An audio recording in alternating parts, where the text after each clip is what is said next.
Buenos días y bienvenidos a esta exposición virtual sobre uno de los principales genios del Renacimiento, Leonardo da Vinci.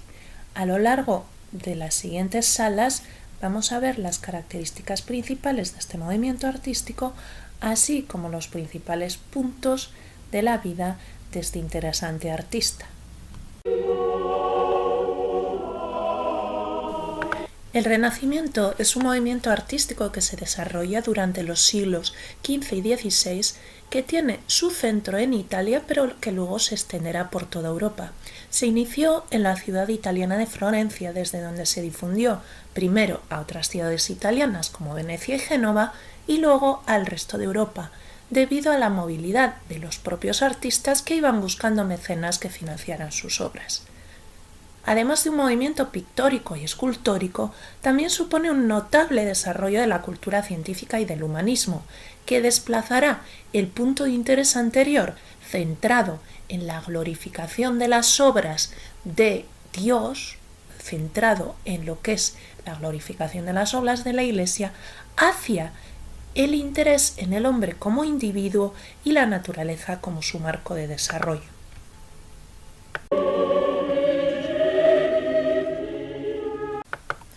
Este es el caso de uno de los personajes más característicos del periodo renacentista que vamos a ver a lo largo de esta exposición, Leonardo da Vinci, que participó tanto en el desarrollo artístico de su época como pintor y como escultor, como en el ámbito científico. Como os decía, además de pintor y escultor, fue ingeniero, arquitecto, físico, biólogo, filósofo, geómetra, botánico, modisto, inventor de juegos, cartógrafo, autor de tratados de óptica, diseñador de jardines, decorador de interiores y todo lo que se os pueda ocurrir. Vamos a escuchar en las propias palabras de Leonardo da Vinci lo que le dice al duque de Milán cuando le presenta una candidatura para trabajar para él. Mi muy ilustre señor, me propongo, sin el ánimo de desacreditar a nadie, dar a vuestra excelencia las explicaciones convenientes para que podáis entender el desarrollo de mis secretos y ponerlos a continuación a vuestra entera disposición. Tengo planos para toda clase de puentes ligeros, fuertes y fáciles de transportar, con los que perseguir al enemigo, o en ocasiones huir de él, robustos e indestructibles tanto por medio del fuego como en la batalla, cómodos y fáciles de colocar, así como de retirar. También dispongo de los medios para quemar y destruir los del enemigo. También tengo un tipo de cañón, muy cómodo y de fácil transporte, con el que lanzar piedras pequeñas, casi como si se tratara de granizo. El humo de ese cañón causa un gran pavor en el enemigo a causa de la confusión y los grandes daños que provoca.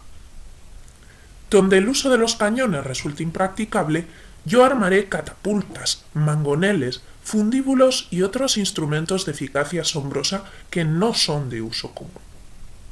Además, puedo hacer esculturas en mármol, bronce y arcilla. También en la pintura soy capaz de hacerlo todo tan bien como cualquier otro artista, sea este quien fuere. Por añadidura, podría trabajar en un caballo de bronce, para mayor gloria inmortal y honor eterno de la memoria propicia de vuestro padre, su señor, y de la ilustre casa de los Sforza. Y si alguien considerara imposible o impracticable algo de cuanto hasta aquí se ha mencionado, estoy plenamente dispuesto a demostrarlo en vuestro parque o en cualquier lugar que os parezca, vuestra excelencia, a quien me encomiendo con toda la humildad posible. Bueno, si os gusta la idea, en clase vamos a ver algunos de los modelos de sus diseños militares más famosos, como el carro de combate o la catapulta autopropulsada. Pero hay muchos más. ¿Por qué no investigáis un poco por vuestra cuenta y me contáis luego el diseño que más os ha gustado?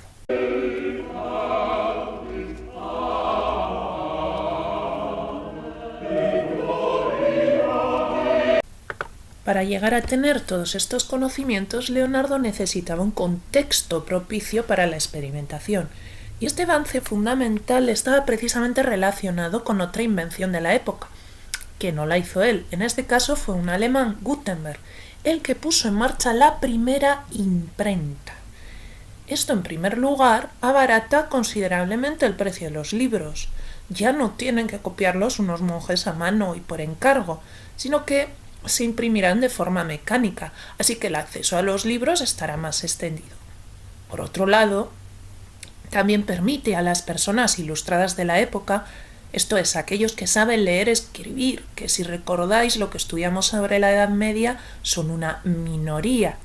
Les permite, por tanto, como digo, tener acceso a ejemplares de libros que en otros casos se encontrarían en las bibliotecas de monasterios remotos o estaban en otro idioma y no los podían consultar.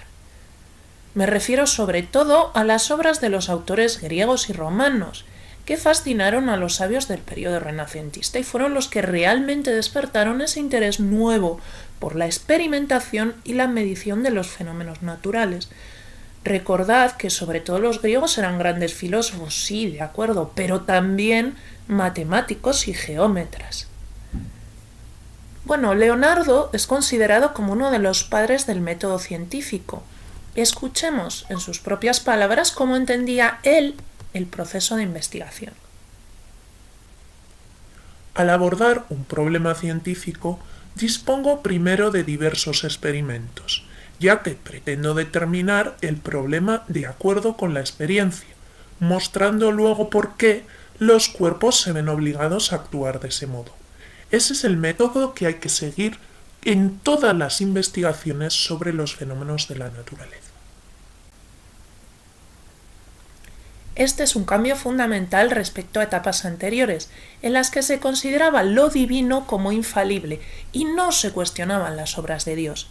Sin embargo, es cierto que estos científicos aún tienen que hacer frente al desconocimiento y la superstición del resto de la gente.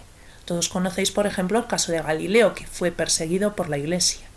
Además de que aún no tienen instrumentos de medición adecuados para llevar a buen puerto algunos de sus experimentos.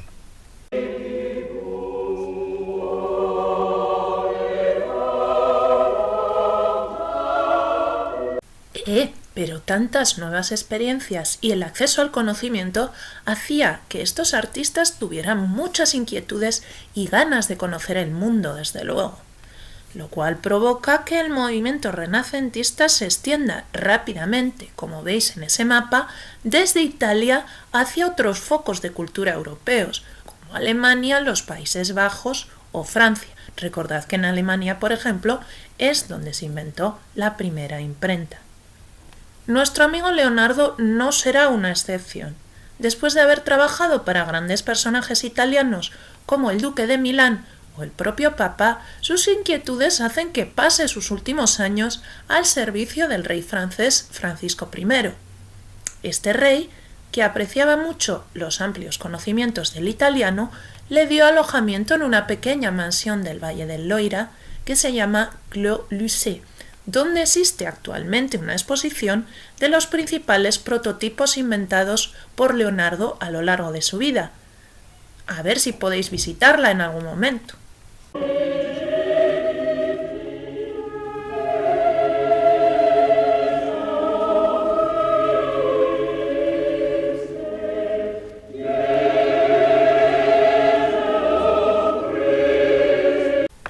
Como os decía, el monarca francés estaba verdaderamente fascinado con las capacidades científicas de Leonardo y tendrá que poner en práctica para él las múltiples facetas de sus amplios conocimientos. Por ejemplo, con sus dotes de arquitecto, diseñará una nueva ciudad para Francisco I. La idea era construirla en Romorantin, en forma de una nueva Venecia, una ciudad lacustre con un montón de canales, un magnífico palacio y unas casas móviles sobre barcazas. Sin embargo, es un proyecto muy caro y se abandonará rápidamente. Como ingeniero, también se dedica a proyectar varias obras de canalización entre el río Loira y el Saona.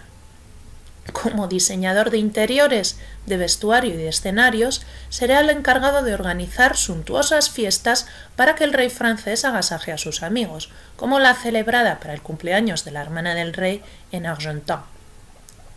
También como matemático, Leonardo será la inspiración de una de las partes más impresionantes del castillo de Chambord, la residencia real de los reyes de Francia.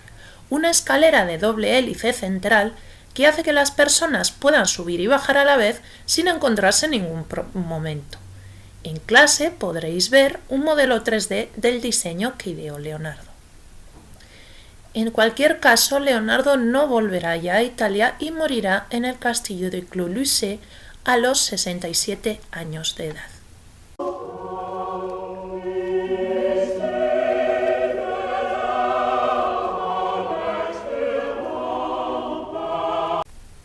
¿Os ha gustado esta exposición?